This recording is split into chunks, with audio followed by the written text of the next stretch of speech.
चलिए रिजम में आ जाओ। अब देखो अपना टॉपिक चल रहा है परजीवी, पैरासाइट। ठीक है, पैरासाइट परजीवी। परजीवी वो सदस्य होते हैं, ये सामान्यतः छोटे आकार वाले होते हैं, और वो सदस्य होते हैं जो परपोषी को कहा जाता है होस्ट, इन पर निर्भर रहते हुए अपना जीवन यापन पूर्ण कर रहे हैं, जीवन पूर्ण करते हैं। तो अपने पशु परजीवियों का अध्ययन कर रहे हैं। चैप्टर नंबर है आपका एग्रीकल्चर बायो का 13। कौन सा है? 13 नंबर चैप्टर 13। और चैप्टर 13 में हमने परजीवी पढ़ने हैं, और 3 परजीवी अपने पढ़ चुके हैं। पहला अपने पढ़ चुके हैं पिसू, दूसरा पढ़ चुके हैं जोंक, और तीसरा पढ़ चुके हैं अपने यकृत कर्मी, लीवर फ्लूक के नाम से जिसे हमें जानते हैं पशु परजीवी। चौथा अपने को पढ़ना है एस्केरिस। ठीक है, एस्केरिस। अब देखिए ध्यान देना, अपन बात करें एस्केरिस की, तो एस्केलमिंथीज का सदस्य है एस्केलमिंथीज, और जेट एग्जाम में आपका एस्केलमिंथीज और प्लेटियलमिंथीज दोनों ही है। ठीक है, प्लेटियलमिंथीज दोनों ही है, हेलमिंथीज दोनों ही है। ठीक है, अब देखो आप प्लेटियलमिंथीज और एस्केलमिंथीज में एक बहुत बड़ा डिफरेंस है, और वो अंतर कौन सा है, और वही क्वेश्चन आपके जेट एग्जाम के अंदर पूछा जाता है। ठीक है, एक होती है सिलोम, देगुआ के नाम से इसे हम जानते हैं, देगुआ। मिजोड्रम से आश्रित होती है, इसे हम क्या कह देंगे? वास्तविक कह देंगे। ऐसे जंतु जिनमें मिजोड्रम से आश्रित देगुआ होती है उन्हें हम वास्तविक देगुआ कहते हैं। ऐसे जंतु जिनमें मिजोड्रम के अलावा किसी भी अन्य स्तर के द्वारा देगुआ का स्तर होता है उन्हें हम स्यूडोसिलोमेट्स के नाम से जानते हैं, आभासी देगुआ के नाम से जानते हैं, आभासी देगुआ। और ऐसे जंतु जिनमें देगुआ होती नहीं उनको हम क्या कह देंगे? अदेगुआ, एगुआ या एसिलोमेट्स कह देंगे, एसिलोमेट्स कह देंगे। क्वेश्चन यहाँ से पूछता है एसिलोमेट निम्न में से किस संघ के सदस्य है? उत्तर किस तरफ जाएगा? प्लेटियलमिंथीज, टीनिया सोलियम इस श्रेणी में आता है। ठीक है, और अगर आभासी का पूछ लिया जाए तो एस्केलमिंथीज। अपने आज क्या पढ़ रहे हैं? एस्केलमिंथीज पढ़ रहे हैं, पशु परजीवी पढ़ रहे हैं। तो अपने पशु परजीवियों में एस्केलमिंथीज में अपने सदस्य कौन सा पढ़ेंगे? एस्केरिस पढ़ेंगे।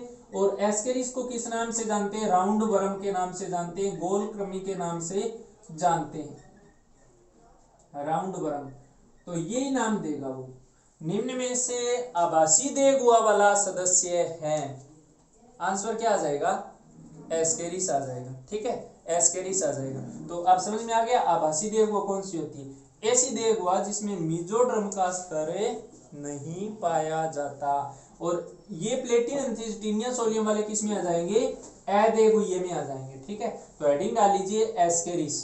ठीक है, और इसमें लिखिए, सबसे पहले तो लिखिए इसका वैज्ञानिक नाम क्या है? Ascaris lumbricoides, Ascaris lumbricoides, lumbricoides. ठीक है, अब देखिए ध्यान देना भाई, पहला वर्ड क्या होता है हमेशा ही ध्यान रखना, पहला वर्ड क्या होता है? वंश, और दूसरा जाति होती है।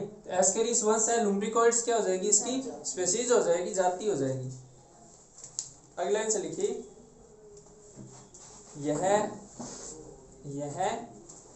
निमेटोडा, निमेटोडा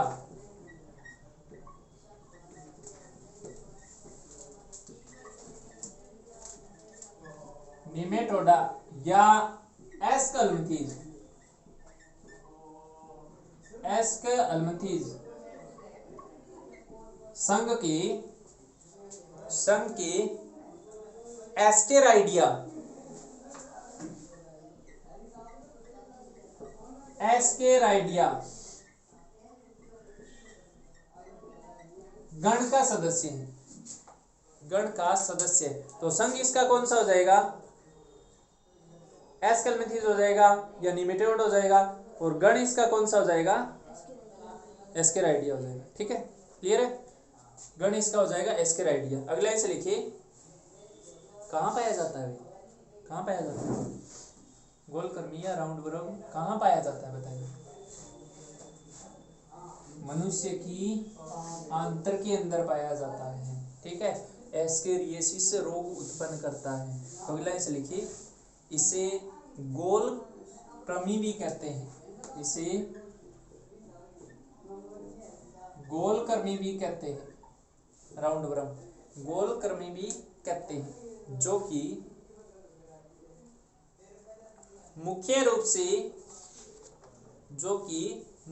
रूप से मनुष्य की आंत्र में पाया जाता है, मनुष्य की आंत्र में पाया जाता है, परंतु इसकी अन्य प्रजातियां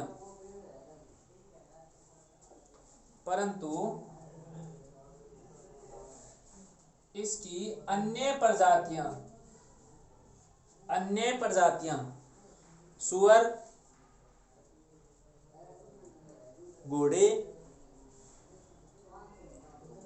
भैंस, गिलहरी आदि में पाई जाती है, आदि में पाई जाती है। आदि में पाई जाती है।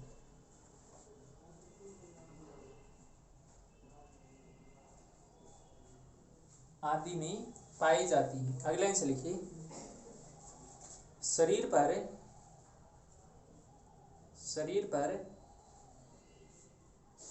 क्यूटिकल का आवरण पाया जाता है। उपत्वचा के नाम से जानते हैं ना इसे। शरीर पर क्यूटिकल का आवरण पाया जाता है, आवरण पाया जाता है। देखिए भाई, सबसे बड़ी विशेषता होती है ये जो आंतरिक परजीवी होते हैं ना, अंतः परजीवी होते हैं, इनको अपने आमाशय से भी गुजरना पड़ेगा, आंतर से भी गुजरना पड़ेगा। तो वहां क्या पाए जाते हैं, पाचक एंजाइम, और वो पाचक एंजाइम इनको गलाकर समाप्त कर सकते हैं। तो बचाव करने के लिए इनके शरीर पर क्या प्रेजेंट होगा, क्यूटिकल का आवरण पाया जाता है। तो क्वेश्चन क्या आता है कि परजीवी को परपोषी के पाचक रसों से सुरक्षा प्रदान करने में सहायक होता है क्यूटिकल। अब ध्यान रखना, कुछ एक परजीवी होते हैं ना, उनके अंदर हुक्स पाए जाते हैं, वो सुरक्षा नहीं करते पाचक रसों से। आप क्या सोचते हो, मैं आपको आगे अडेप्शन लिखवाऊंगा, अनुकूलन लिखवाऊंगा जो परजीवियों के अंदर पाए जाते हैं। अब वो अवायवीय शोषण करते हैं, वो भी इनका अडेप्शन है, लेकिन वो पाचक रसों से सुरक्षित नहीं करता। ठीक है, पाचक रसों से सुरक्षा कौन प्रदान करता है, क्यूटिकल का आवरण प्रदान करता है। ठीक है, क्यूटिकल का आवरण पाया जाता है जो परजीवी को परपोषी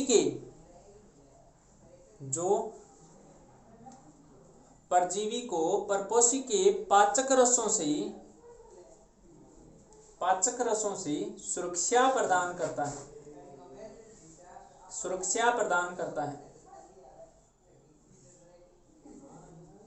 सुरक्षा प्रदान करता है। अगला इसे लिखिए, इसका रंग हल्का पीला या हल्का गुलाबी होता है।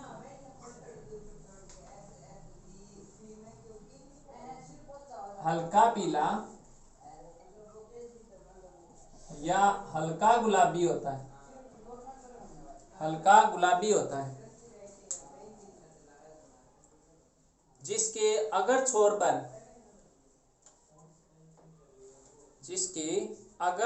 पर 3 ओष्ठों से घिरा 3 ओठ होते हैं इनके, 3 ओष्ठों से घिरा त्रिकोणीय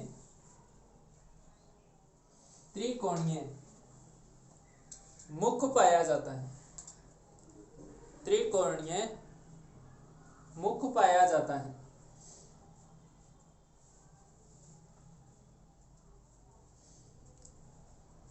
पूरे शरीर पर लंबाई में 4 स्पष्ट धारियां दिखाई देती है, लंबाई में 4 स्पष्ट धारियां दिखाई देती है, स्पष्ट धारियां दिखाई देती है। एकलिंगी होता है या द्विलिंगी होता है भाई आशीष कुमार, बता, एकलिंगी होता है या द्विलिंगी होता है?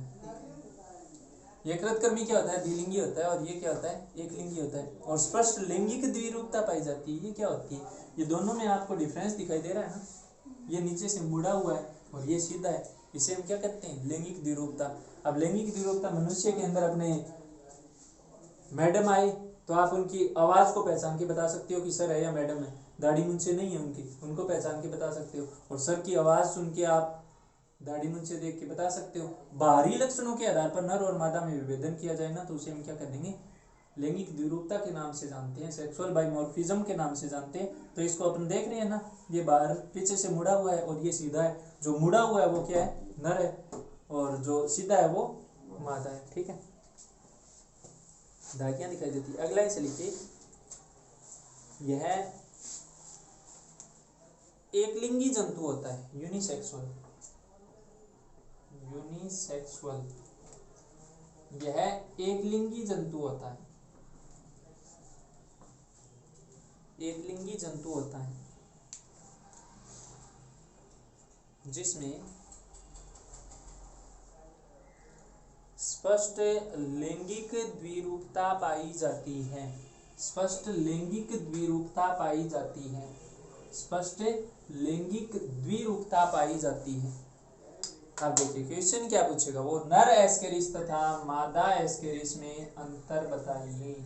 और अंतर आपको जब भी लिखने होते हैं, कैसे लिखने होते हैं, पैराग्राफ के रूप में, बीच में लाइन डाल के, यही काम कीजिए। नर तथा मादा एस्केरिस में अंतर, नर तथा मादा एस्केरिस में अंतर, difference between male and female Ascaris. ठीक है, बीच में लाइन डाल लीजिए, एक तरफ लिखिए नर एस्केरिस और दूसरी तरफ लिख लीजिए मादा एस्केरिस, मादा एस्केरिस।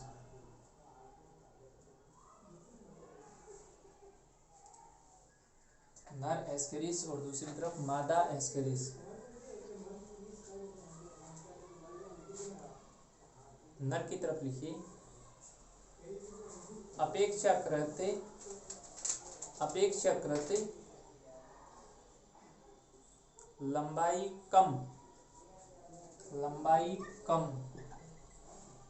लंबाई कम 15 से 30 mm होती है, 15 से 30 mm, 15 से 30 सेंटीमीटर होती है भाई, 15 से 30 सेंटीमीटर लंबाई कम। ठीक है, और दूसरी तरफ लिखे लंबाई अधिक, 20 से 40 सेंटीमीटर, लंबाई अधिक 20 से 40 सेंटीमीटर। तो मादा अधिक लंबी होती है और नर कम लंबा होता है। ठीक है, फिर लिखिए व्यास 4 से 6 mm, व्यास 4 से 6 mm, तो फिर ये भी mm ही आना चाहिए। 15 से 30 सेंटीमीटर तो बहुत ज़्यादा लंबा नहीं हो जाता है, स्केल है ना, ज़्यादा हो जाता है ना, mm करो इसको ना, सही। ये तो वो स्केल जितना हो जाएगा, 15 सेंटीमीटर स्केल, इतना बड़ा स्केल इसको बना दिया, तो ये तो हमने हाथ को पूरी तरह से खराब कर दिया है ना। व्यास 4 से 6 mm, 4 से 6 mm, और दूसरी तरफ लिखिए व्यास 2 से 4 mm, व्यास 2 से 4 mm, 2 से 4 mm। अगला लिखिए नर का पश्च शिरा मुड़ा होता है, नर का अकड़ ज्यादा होती है ना नर में, नर का पश्च शिरा मुड़ा होता है, और मादा का पश्च शिरा सीधा, मादा का पश्च शिरा सीधा होता है, सीधा होता है। ठीक है, अगला लिखिए नर की तरफ लिखिए, नर के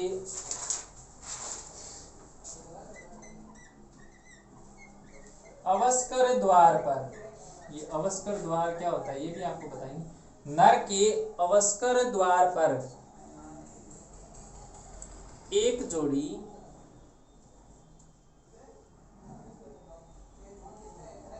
पीनियल सीटी पाई जाती है, पीनियल सीटी पाई जाती है। ये मादा के मैथुन पार्ट को खोलकर उसमें स्पर्म भेजने का कार्य करती है, स्पर्म स्थानांतरण का कार्य करती है, पाई जाती है। दूसरी तरफ लिखिए अवस्कर द्वार, अवस्कर द्वार तथा पीनियल सिटी, अवस्कर द्वार तथा पीनियल सिटी अनुपस्थित होते हैं, पीनियल सिटी अनुपस्थित होते हैं।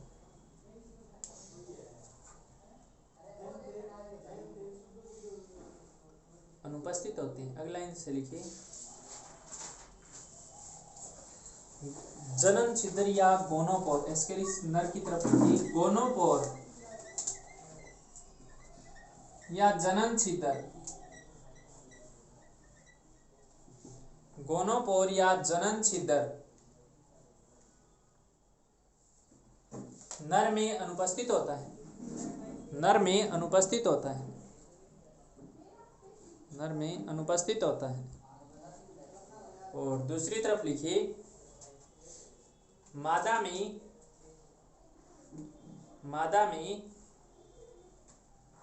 शरीर की अधर रेखा पर, शरीर की अधर रेखा पर, अधर रेखा पर 1/3 भाग से पीछे की तरफ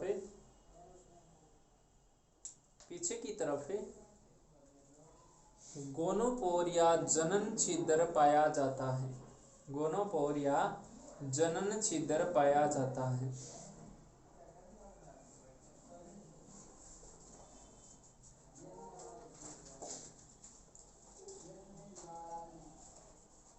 फिर नर की तरफ लिखिए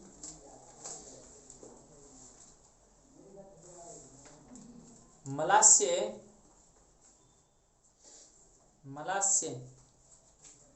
अवस्कर में खुलता है, मलाशय अवस्कर में खुलता है, अवस्कर में खुलता है। और यहाँ अवस्कर होता ही नहीं भाई, तो अवस्कर तो है ही नहीं, तो मलाशय गुदा में खुलता है, एनएस में खुल जाएगा, मलाशय गुदा में खुलता है, गुदा में खुलता है। कितने अंतर हो गए? बहुत है। नर तथा मादा एस्केरिस में अंतर बताइए। बता दोगा, कोई दिक्कत नहीं है ना, बता दोगे। नर की लंबाई अधिक होती है, व्यास अधिक होता है, तो अंतर क्या उल्टा बोल गया? नर की लंबाई कम होती है और व्यास कम होता है, मादा की लंबाई अधिक होती है और व्यास उल्टा लिखिए जरा। नर की लंबाई अधिक होती है, कम होती है। 2 से 4 से, हाँ ये उल्टा हो गया, उल्टा पुल्टा हो गया ना। इसको 2 से 4 करो ना, व्यास और लंबाई दोनों ही कम होती है। 2 से 4 mm और इसका 4 से 6 कर दो ना, 6 मतलब पहला अंतर क्या हो गया? लंबाई मादा की अधिक होती है, नर की कम होती है। दूसरा अंतर व्यास मादा का अधिक होता है, नर का कम होता है। तीसरा नर का पश्च शिरा मुड़ा होता है, मादा का पश्च शिरा सीधा होता है। फिर अवस्कर द्वार नर के अंदर पाए जाते हैं, मादा के अंदर नहीं पाए जाते। फिर पीनियल सिटी नर के अंदर पाई जाती है, मादा के अंदर नहीं पाई जाती। फिर गोनोपोर या जनन छिद्र नर में अनुपस्थित होते हैं जबकि मादा में पाए जाते हैं, ठीक है। और मलाशय नर के अंदर अवस्कर में खुलता है और मादा के अंदर सीधा गुदा में खुलता है, एंस में खुलता है। तो ये हो गया नर तथा मादा में अंतर, ठीक है। अगला लाइन से लिखिए पाचन तंत्र, पाचन तंत्र, पाचन तंत्र।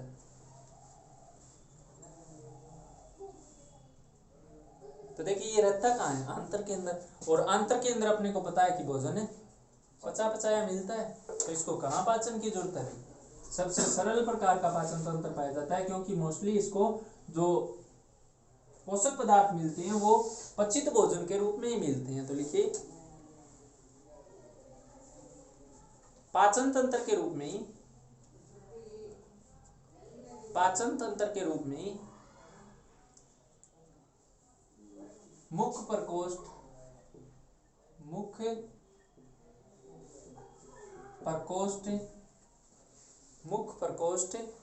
मुख का एक कॉलम या छिद्र, मुख प्रकोष्ठ को मिला के लिखिए ग्रसनी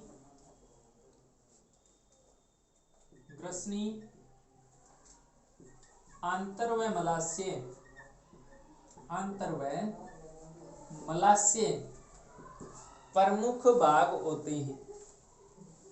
प्रमुख भाग होते हैं। अगला लाइन से लिखिए आंतर से पचित भोजन प्राप्त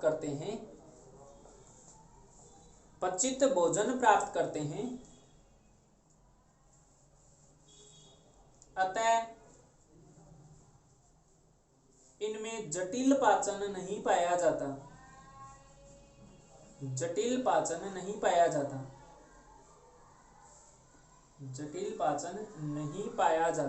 तो ये हो गया इसका पाचन तंत्र, बस सिंपल सा ही पाचन है, ठीक है। फिर लिखिए उत्सर्जन तंत्र।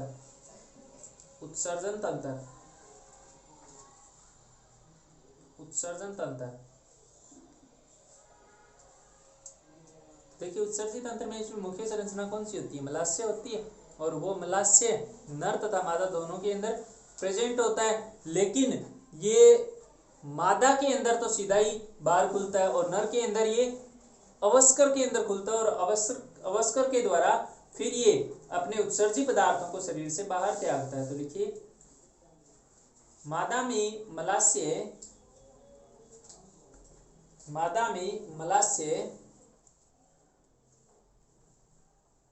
गुदा द्वार से बाहर खुलता है,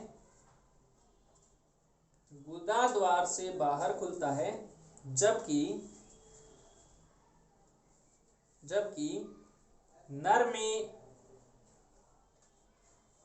मलाशय अवस्कर में खुलता है।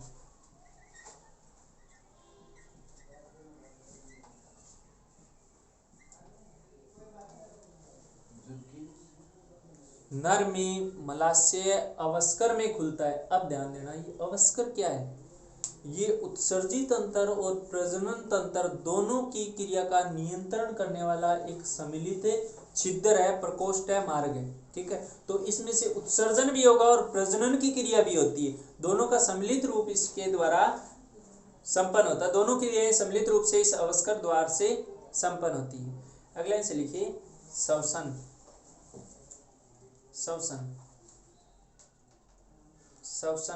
डैश लगा के लिखिए। कहाँ पाया जाता है? आंतर के अंदर पाया जाता है ना, इंटेस्टाइन के अंदर पाया जाता है। और अपने को पता है कि आंतर के अंदर O2 की क्या होती है? कमी होती है। अब ऑक्सीजन की कमी होगी तो ऑक्सीजन की कमी में कौन सा श्वसन होगा भाई? या इसे हम क्या कहते हैं? एनएरोबिक, या क्या कह देंगे? अनोक्सी श्वसन पाया जाता है। तो क्वेश्चन यहाँ से भी उठ जाता है। अंतः परजीवियों में मुख्य रूप से पाया जाने वाला श्वसन है वायवीय, अवायवीय, दोनों ही नहीं, मुख्य रूप से दिया है इसमें। मुख्य रूप से अनोक्सीय अवायवीय श्वसन पाया जाता है। और अपने को पता है अवायवीय श्वसन के दौरान उत्पाद क्या बनते हैं? बताओ भाई। Lactic acid, ethyl alcohol, carbon dioxide और जल का निर्माण होता है, ठीक है। तो ये याद रखना, ठीक है। अनोक्सी श्वसन पाया जाता है। लिखिए श्वसन में एस्केरिस से आंतर में रहने वाला अंतः परजीवी होता है। आंतर में रहने वाला अंतः परजीवी होता है। आंतर में रहने वाला अंतः परजीवी होता है। अंतः परजीवी होता है।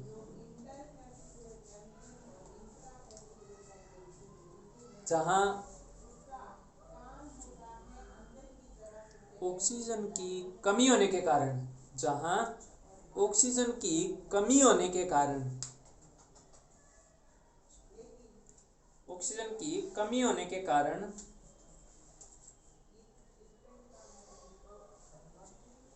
अवायवीय या अनोक्सी श्वसन पाया जाता है। अवायवीय या अनोक्सी श्वसन पाया जाता है।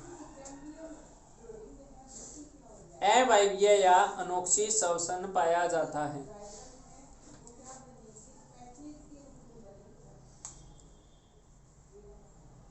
पाया जाता है। अनोक्सी श्वसन का पाया जाना, लिखिए अनोक्सी श्वसन का पाया जाना, अनोक्सी श्वसन का पाया जाना अंतःपरजीवी सदस्यों का, अंतःपरजीवी सदस्यों का मुख्य अनुकूलन है, मुख्य अनुकूलन है, मुख्य अनुकूलन है। तो श्वसन की क्रिया के लिए इसमें कोई सुविकसित जटिल तंत्र सामान्यतः नहीं पाया जाता है। अवायवीय अनोक्सी श्वसन का इस दौरान पाया जाता है और ऑक्सी श्वसन इसमें अनुपस्थित होता है। ठीक है, वायवीय श्वसन सामान्यतः नहीं पाया जाता। ठीक है, अगला सेटिंग डालिए प्रजनन तथा जीवन चक्र, प्रजनन तथा जीवन चक्र, रिप्रोडक्शन एंड लाइफ साइकिल, और ये सबसे इंपॉर्टेंट है भाई, इसी में से क्वेश्चन मोस्टली पूछ लिए जाते हैं।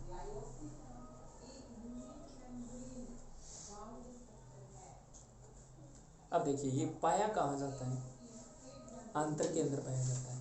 एक लिंगी सदस्य होते हैं, जब एक नर एस्केरिस और एक मादा एस्केरिस आपस में मैथुन करते हैं तो निषेचन की घटना होती है, और निषेचन के परिणाम स्वरूप इसमें कठोर अंड आवरण युक्त अंडे का निर्माण होता है, जिसे निषेचित अंडा कहते हैं। उसमें भ्रूण प्रेजेंट रहता है, और ये क्रिया कहाँ हो रही है, आंतर में। आंतर से अपचित भोजन किस में जाता है, मलाशय में, और मलाशय से नर है तो अवस्कर से बाहर निकलेगा, और अगर मादा है तो सीधे ही गुदा के द्वारा शरीर से बाहर अवशेष पदार्थ को त्याग दिया जाएगा। तो यहाँ जो अंडा निषेचित होगा वो अब मल के साथ मनुष्य के शरीर से बाहर त्याग दिया जाता है। तो मैथुन की क्रिया कहाँ हो रही है, छोटी आंतर में। तो लिखिए छोटी आंतर में, छोटी आंतर में नर तथा मादा एस्केरिस, नर तथा मादा एस्केरिस, नर तथा मादा एस्केरिस मैथुन करते हैं, मैथुन करते हैं,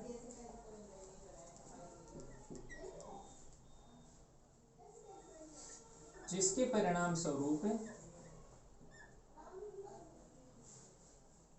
जिसके परिणाम स्वरूप कठोर आवरण युक्त, जिसके परिणाम स्वरूप कठोर आवरण युक्त निषेचित अंडे का विकास होता है, निषेचित अंडे का विकास होता है,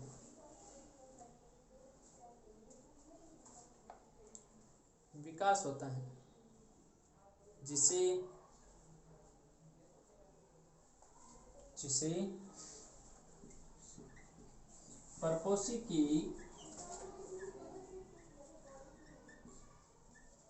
मल के साथ, मल के साथ शरीर से बाहर निकाल दिया जाता है, परपोषी के मल के साथ शरीर से बाहर निकाल दिया जाता है।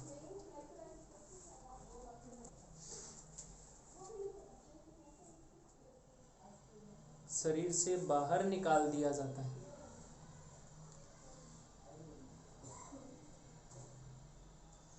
ब्रैकेट में लिखना, एक मादा अपने जीवन काल में,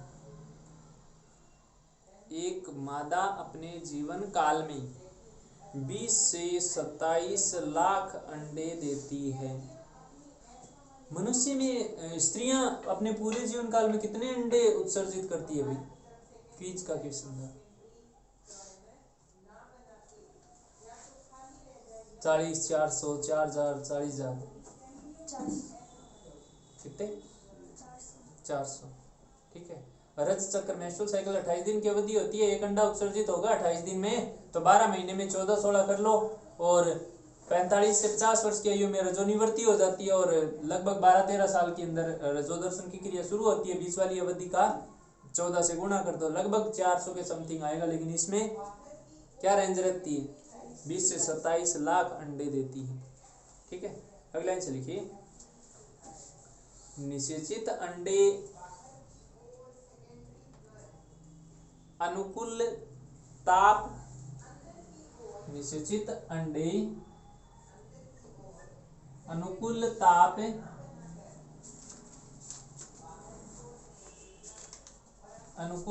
ताप कोमा लगा के लिखिए, पीएच मान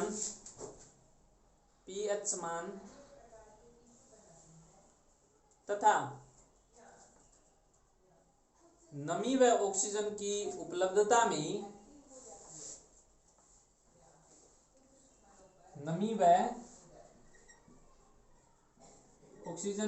उपलब्धता में निर्मोचन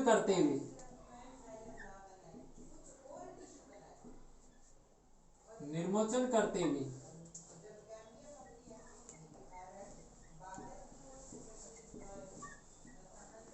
प्रथम लार्वा अवस्था बनाते हैं। मिट्टी में प्रथम लार्वा अवस्था बनाते हैं।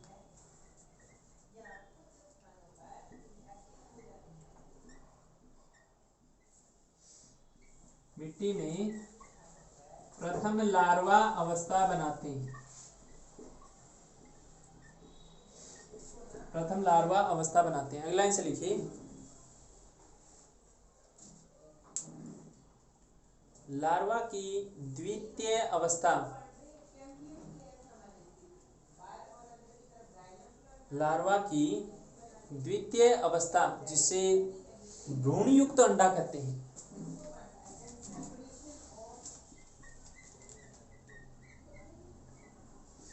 जिसे भ्रूणयुक्त अंडा कहते हैं, संक्रमणकारी अवस्था होती है। संक्रमणकारी अवस्था होती है।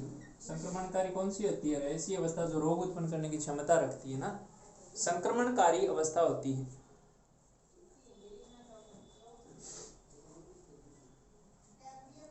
अब देखिए भाई, जब तक मोदी का स्वच्छ भारत अभियान नहीं था, तब तक मनुष्य शौच के लिए खुले में शौच करता था, और ऐसे में उस मल का किसी भी प्रकार से कोई जंतु, भेड़ बकरी या फिर कोई और जंतु जैसे कुत्ता हो गया, ये जो मल का सेवन करते थे, तो मल के साथ वो किसी भी रूप में मनुष्य के या फिर किसी इन जीवों के साथ चला जाता था। वो जल किसी भी जल के द्वारा, अगर ये मल जल के साथ किसी जल स्रोत में चला गया तो ये जल के द्वारा फिर मनुष्य के शरीर में पहुंच जाता था। ठीक है, और पशुओं के अंदर भी ये खुले में शौच के कारण मिट्टी के माध्यम से जल स्रोत के द्वारा या फिर किसी अन्य माध्यम के द्वारा जंतुओं के शरीर में पहुंच जाता था। तो अगली लाइन से लिखिए, खुले में शौच क्रिया के दौरान, खुले में शौच क्रिया के दौरान, शौच क्रिया के दौरान यह अवस्था, खुले में शौच क्रिया के दौरान यह अवस्था मेजबान जंतु, मेजबान कौन होता है? जो मेहमान को आमंत्रित करता है ना, वो आओ भगत करने वाला मेजबान होता है। या मेजबान जंतु इसको अपने शरीर के अंदर ग्रहण करेगा तो वो मेजबान हो जाएगा। मेजबान जंतु जल या भोज्य पदार्थों के द्वारा,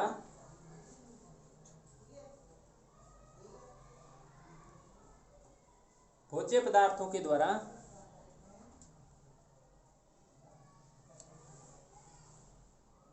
खुले में शौच के दौरान यह अवस्था मेजबान जंतु में जल या भोज्य पदार्थों के द्वारा प्रवेश कर जाती है। मेजबान जंतु में जल या भोज्य पदार्थों के द्वारा प्रवेश कर जाती है, प्रवेश कर जाती है। फिर लिखिए आहार नाल में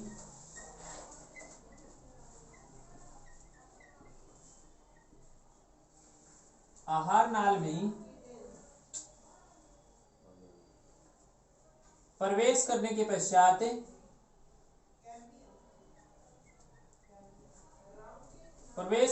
पश्चात इस अंडे के कठोर आवरण का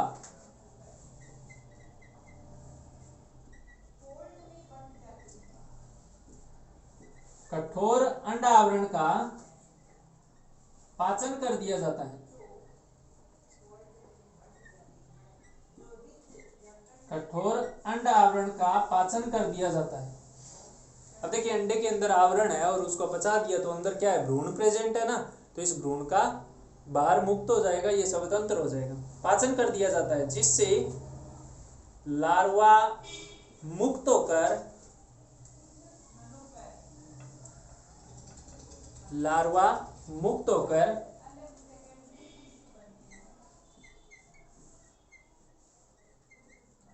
यकृत भित्ति को भेदते हुए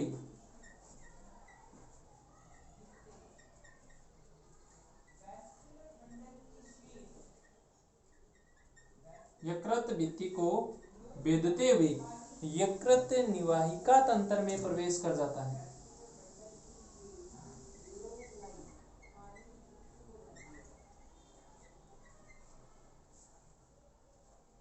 यकृत भित्ति को भेदते हुए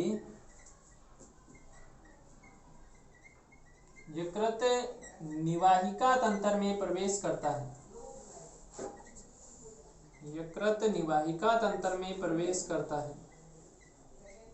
निवाहिका तंत्र में प्रवेश करता है। अगला लाइन से लिखिए यकृत के पश्चात। अब देखिए यकृत से रक्त कहाँ जाएगा, हृदय के अंदर, और हृदय से शुद्ध होने के लिए रक्त कहाँ जाएगा, फेफड़े के अंदर। तो ये सारा ही घूमेगा, पूरा शरीर का भ्रमण करेगा। यकृत से यह रक्त द्वारा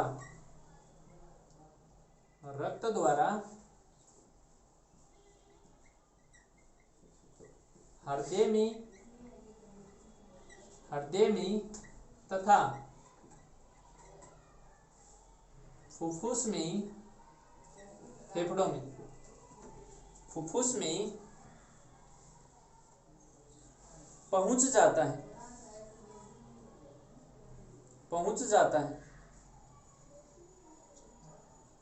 इस दौरान यह अपनी लार्वा अवस्था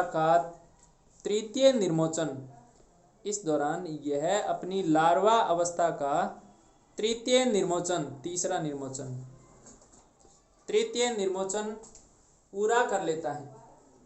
निर्मोचन पूरा कर लेता है।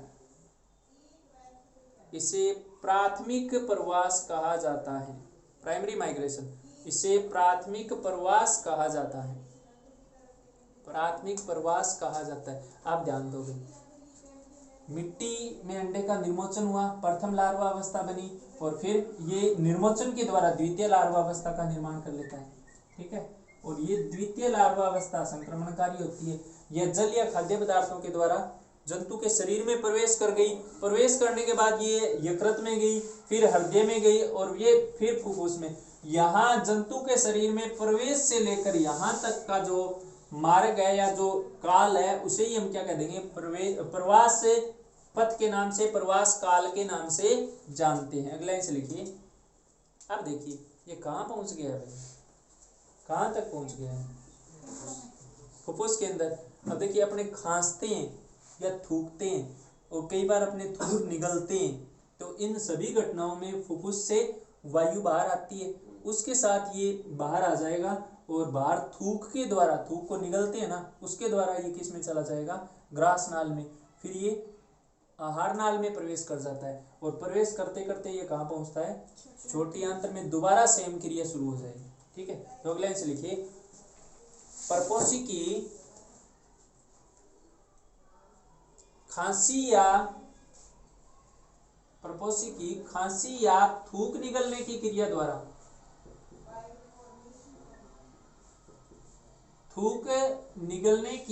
द्वारा यह आहार नाल में प्रवेश कर जाता है, आहार नाल में प्रवेश कर जाता है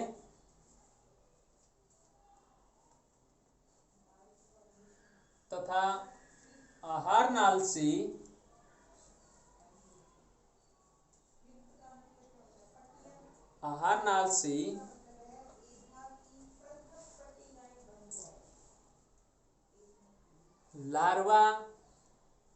लार्वा आंतर में, आहार नाल से लार्वा आंतर में चतुर्थ निर्मोचन करके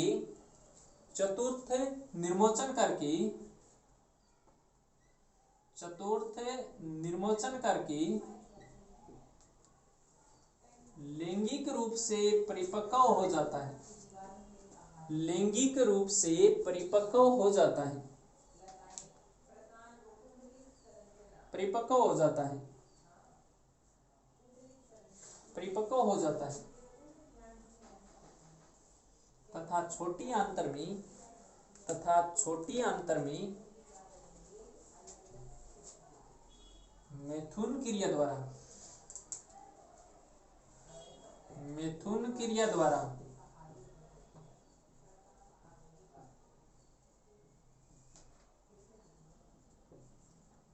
छोटी आंतर में मैथुन क्रिया द्वारा पुनः निषेचित अंडे का निर्माण करता है, पुनः निषेचित अंडे का निर्माण करता है, निषेचित अंडे का निर्माण करता है। अब ध्यान दो भाई, ये तो क्रिया होगी प्रथम प्रवास मतलब जहां से एंट्री की है इसने, उस एंट्री से लेकर कहां तक पहुंचना, फेफड़े तक पहुंचना, फिर ये फेफड़े से लेकर आंतर तक पहुंचता है, ये लो फेफड़े से लेकर आंतर तक पहुंचता है, इसे हम क्या कह देंगे, द्वितीय प्रवास कह देंगे, ठीक है, द्वितीय प्रवास कह देंगे। तो अगला इसे लिखिए, फुफ्फुस से आंतर तक का भ्रमण, आंतर तक का भ्रमण द्वितीय प्रवास कहलाता है, द्वितीय प्रवास कहलाता है।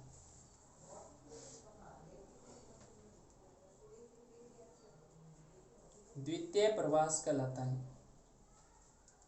तो देखिए सीधी सी कहानी है, प्रथम प्रवास किसे कहते हैं, प्रवेश करने से लेकर फेफड़े तक पहुंचना, ठीक है, और द्वितीय प्रवास है फेफड़े से आंत तक पहुंचना, दोबारा से मैथुन करेगा और दोबारा सारी क्रियाएं होगी, लगातार ये अपना लाइफ साइकिल दोहराता रहता है। अगला इनसे लिखिए, संपूर्ण प्रवास में 8 से 10 सप्ताह का समय लगता है, संपूर्ण प्रवास में 8 से 10 सप्ताह तक का समय लगता है।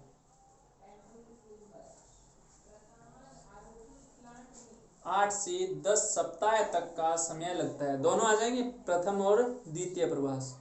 8 से 10 सप्ताह तक का समय लगता है। इसका संपूर्ण जीवन काल 10 से 12 महीने में पूर्ण हो जाता है, 10 से 12 महीने में पूर्ण हो जाता है,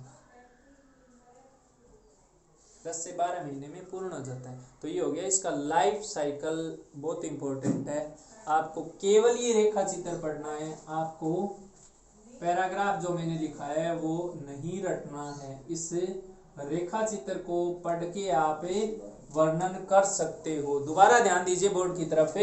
इस क्रिया के दौरान होता क्या है, सबसे पहले अपनी चर्चा करें छोटी आंतर की। तो छोटी आंतर में नर तथा मादा एस्केरिस परस्पर एक दूसरे के समीप आते हैं।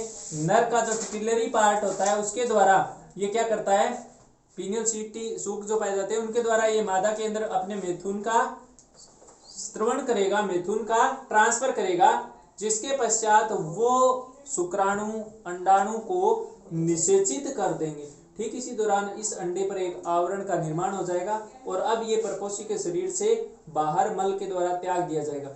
जब इसको उपयुक्त टेम्परेचर, नमी और ऑक्सीजन मिलेगी तो ये मिट्टी के अंदर निर्मोचन करेगा और निर्मोचन करने के पश्चात प्रथम लार्वा अवस्था बनेगी, फिर दूसरा निर्मोचन होगा, तीसरी लार्वा अवस्था बनेगी, प्रथम निर्मोचन के बाद दूसरी लार्वा अवस्था बनेगी, ठीक है।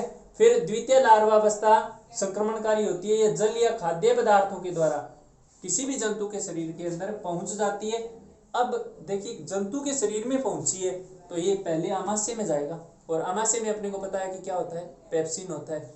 कठोर आवरण को पचाने की क्षमता इस कैप्सिन के अंदर, पेप्सिन के अंदर पाई जाती है। तो ये पेप्सिन क्या करेगा, इस अंडे के आवरण को नष्ट कर देगा, जिसके द्वारा लार्वा मुक्त हो जाएगा, और ये यकृत भित्ति का भेदन करते हुए यकृत निवाहिका तंत्र द्वारा सबसे पहले लीवर में जाएगा, फिर हृदय में जाएगा और फिर फुफ्फुस में चला जाएगा। इस प्रवास को प्रथम प्रवास कह देंगे। फेफड़े से ये खांसी के द्वारा आहारनाल में जाएगा, और इस दौरान अगला निर्मोचन होगा, तीसरा और चौथा निर्मोचन यहाँ पे होगा, और ये लैंगिक परिपक्वता प्राप्त कर लेगा, अर्थात अब ये प्रजनन करने में सक्षम होता है। अब छोटी आंत के अंदर दोबारा से ये मैथुन की घटना करेगा और दोबारा से ये निषेचित अंडा बनाएगा। सेम क्रिया लगातार जारी रहती है। तो इस प्रकार से ये अपना जीवन चक्र पूर्ण करता है, ठीक है। क्लियर है। अगला आंसर लिखिए आर्थिक महत्व। आर्थिक महत्व इसको बाद में उतार लेना, इसी प्रकार से उतारना, पैराग्राफ को कुछ मत रटना, इसी प्रकार से देखना, वर्णन आपको इसको देख के ही करना है। आर्थिक महत्व में लिखिए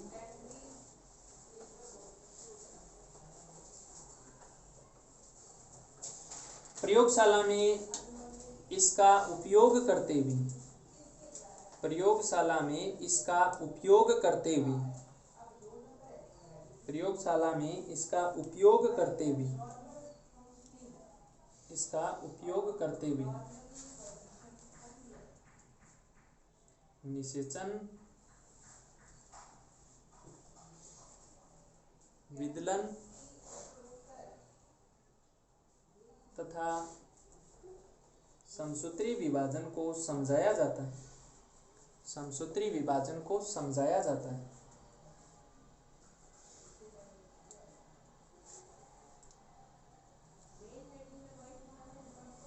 समझाया जाता है।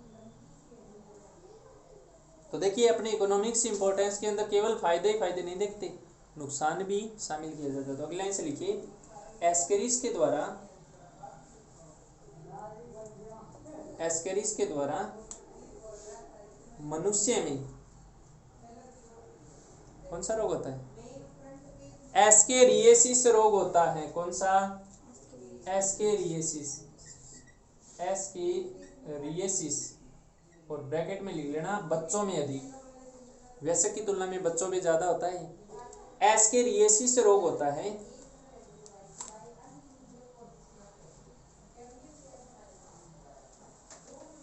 अधिक संक्रमण की अवस्था में, अधिक संक्रमण की अवस्था में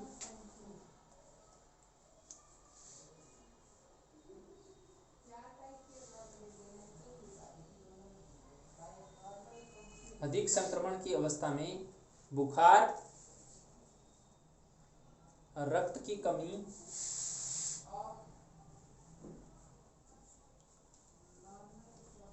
रक्त की कमी, फिर लिखिए ल्यूकोसाइटोसिस, श्वेताणुता, श्वेताणुता, ल्यूकोसाइट कोशिकाओं की संख्या अधिक हो जाना, श्वेताणुता, ल्यूकोसाइटोसिस तथा इयोसिनोफिलिया, इयोसिनोफिलिया, इयोसिनोफिलिया,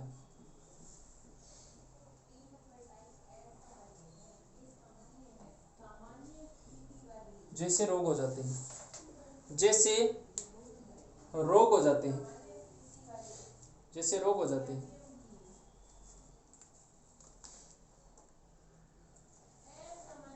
रोगग्रस्त बच्चों का उदर फूल जाता है, पेट बड़ा हो जाता है। रोगग्रस्त बच्चों का उदर फूल जाता है।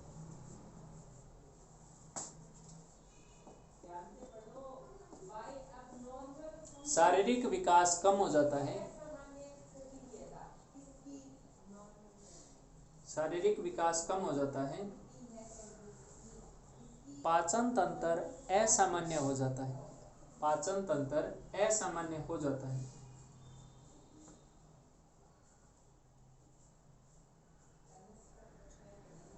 असामान्य हो जाता है। अगला इनसे लिखिए,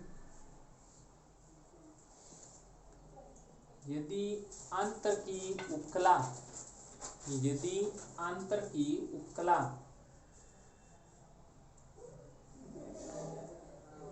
को भेद कर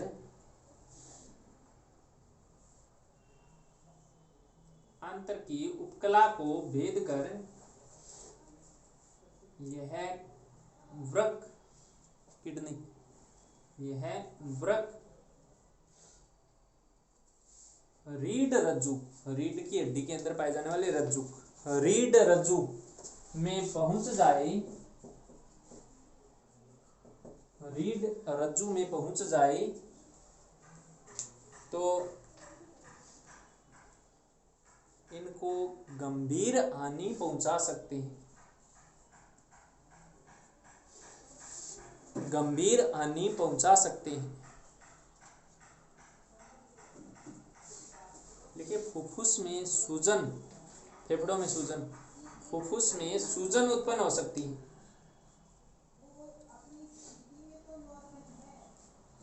सूजन उत्पन्न होती है, उत्पन्न हो सकती है, सूजन उत्पन्न हो सकती है। अगले से लिखिए, देखिए कई बार इनकी संख्या जब आंत्र के अंदर बहुत ज्यादा बढ़ जाती है ना, और जब अपन कोई प्रतिजैविक एंटीजैविक पदार्थ एंटीबायोटिक्स पदार्थ का इस्तेमाल करते हैं, दवाइयाँ लेते हैं इनको नष्ट करने के लिए, तो ये संख्या में बहुत ज़्यादा है और दवाई हमने दे दी, तो दवाई देने के बाद है ना ये मोर एक्टिव हो जाते हैं, उत्तेजित हो जाते हैं, और उत्तेजित होकर आपस में क्या बना लेते हैं, एक ग्रुप बना लेते हैं, समूह बना लेते हैं, और अब आंतर की जो गुहा होती है ना, उस गुहा को ये रोक देंगे, भित्ति को, आंतर गुहा की भित्ति को बंद कर देंगे, गुहा की भित्ति को बंद कर देंगे, और ऐसे में ऑपरेशन करना जरूरी हो जाता है, शल्य क्रिया के द्वारा इनको हटाया जाता है। ठीक है, तो अगले से लिखिए, आंतर में अत्यधिक संख्या होने पर, आंतर में अत्यधिक संख्या होने पर, अत्यधिक संख्या होने पर उपचार हेतु दी जाने वाली, उपचार हेतु दी जाने वाली औषधि से, उपचार हेतु दी जाने वाली औषधि से ये उत्तेजित होकर, उत्तेजित होकर आपस में उलझकर, आपस में उलझकर, आपस में उलझकर आंतर गुहा का मार्ग अवरुद्ध कर देते हैं, आंतर गुहा का मार्ग अवरुद्ध कर देते हैं, आंतर गुहा का मार्ग अवरुद्ध कर देते हैं, जिसके उपचार हेतु,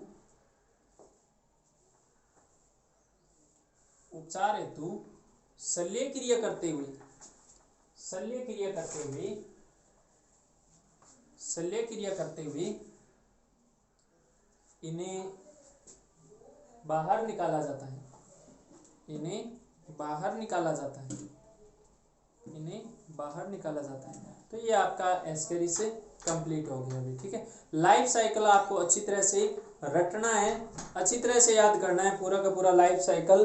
तो देखिए सिंपल सी कहानी एक बार दोबारा समझ लीजिए। छोटी आंत्र के अंदर मैथुन के द्वारा अंडे निषेचित होंगे और निषेचित अंडे मल के साथ बाहर निकलेंगे। उपयुक्त टेम्परेचर पर ये मिट्टी के अंदर पहुंच जाएंगे और फिर वो मिट्टी किसी खाद्य पदार्थ के साथ चिपक गई या फिर जल के साथ उस मिट्टी का बहाव हो गया, तो इन दोनों ही विधियों के द्वारा ये कहाँ पहुंच जाएंगे, ये किसी भी जंतु के अंदर पहुंच जाएंगे, शरीर में पहुंच जाएंगे। अब शरीर में पहुंचने के पश्चात आमाशय के पाचक रसों के द्वारा आवरण को तो नष्ट कर दिया जाएगा और अंदर जो लार्वा है वो बाहर आ जाएगा। वो लार्वा अब कहाँ पहुंचेगा, वो लार्वा सबसे पहले पहुंचेगा यकृत के अंदर, फिर हृदय में जाएगा और फिर फुफ्फुस के अंदर चला जाएगा। ये मार्ग शरीर में पहुंचने से लेकर कहाँ तक पहुंचना, शरीर में एंट्री से लेकर, प्रवेश से लेकर फुफ्फुस तक पहुंचना, ये प्रथम प्रवास कहलाता है। ठीक है, और फुफ्फुस से ये कहाँ पहुंच जाएगा, छोटी आंत के अंदर, फुफ्फुस से ये खांसी या थूक के द्वारा आरनाल में जाएगा, फिर आरनाल से आमाशय के द्वारा ये छोटी आंत्र में पहुंच जाएगा, और ये मार्ग क्या कहलाता है? द्वितीय प्रवास कहलाता है। दोबारा से छोटी आंत्र के अंदर लैंगिक रूप से परिपक्व होकर मैथुन करेगा और सेम प्रोसीजर बार बार दोहराएगा। ठीक है, तो ये आपका एस्केरिस का लाइफ साइकिल कंप्लीट हो गया। तो ये चैप्टर भी आपका पूरा हो चुका है। आज के लिए इतना ही, उतार लीजिए आप सारे। ठीक है, साथ में उतार के ढंग से देख लेना।